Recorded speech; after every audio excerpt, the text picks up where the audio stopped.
उत्तर भारत के एक क्षेत्र जो वर्तमान में उत्तर प्रदेश के गोरखपुर क्षेत्र में आता है, वहां एक योगी थे जिन्होंने शिव के एक पहलू को अपनाया था जिसे अलख निरंजन कहा जाता है।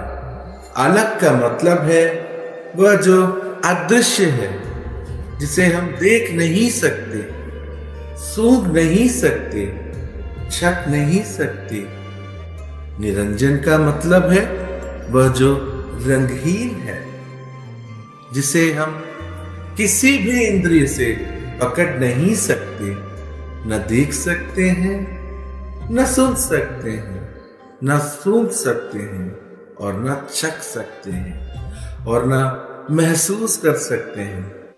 वह अदृश्य और रंगहीन है। अलख निरंजन खिलखिले गुंजन भय को मिटाता सन्यासी, शांति संदेश लिए भिक्षाटन करता, जीवन वैरागी है वह योगी।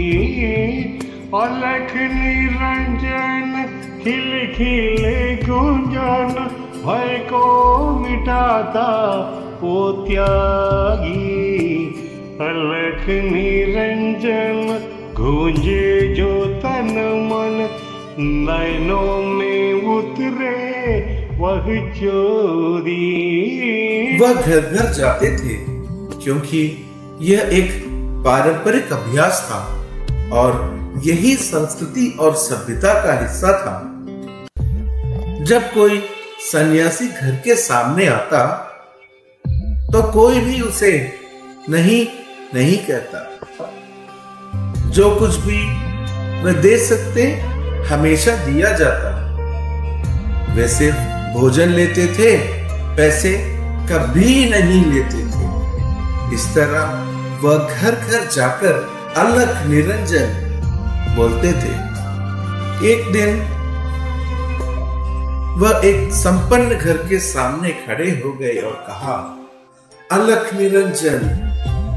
घर की महिला बाहर नहीं आना चाहती थी तो उसने अपनी दासी को भेजा कि वह कुछ अनाज दे दे ताकि वह खा सके, लेकिन वह दरवाजे के पीछे खड़ी होकर उन्हें देख रही थी।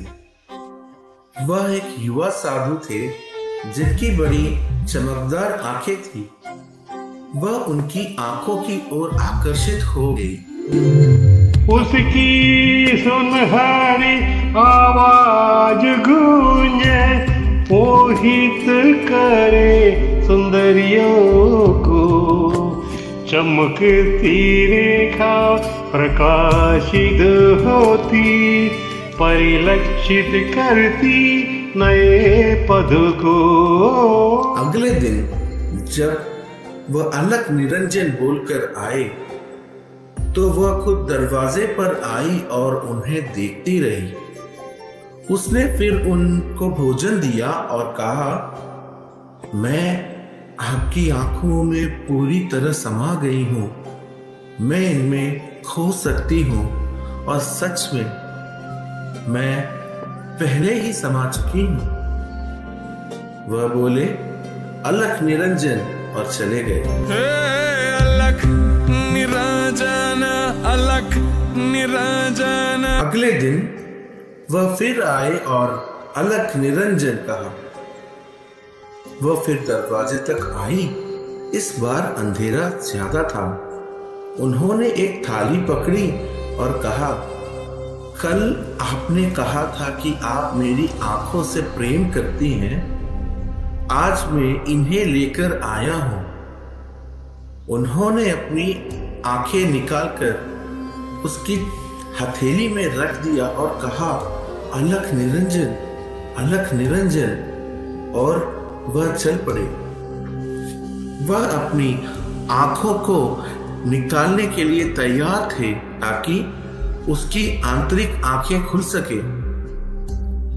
यह दुनिया के योगी और रहस्यवादी होते हैं जो सांस्कृतिक सुखों और आकर्षणों से परे होते हैं। अलख निरंजन, अलख निरंजन।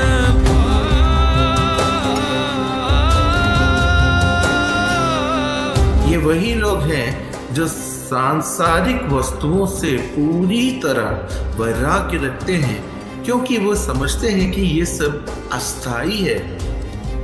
योगियों की असली प्रकृति यह है कि वे इंद्रियों से परे होते हैं। वे रंग, स्वाद और रूप से परे एक दिव्य और शुद्ध अस्तित्व का अनुभव करते हैं। यही है अलख निरंजन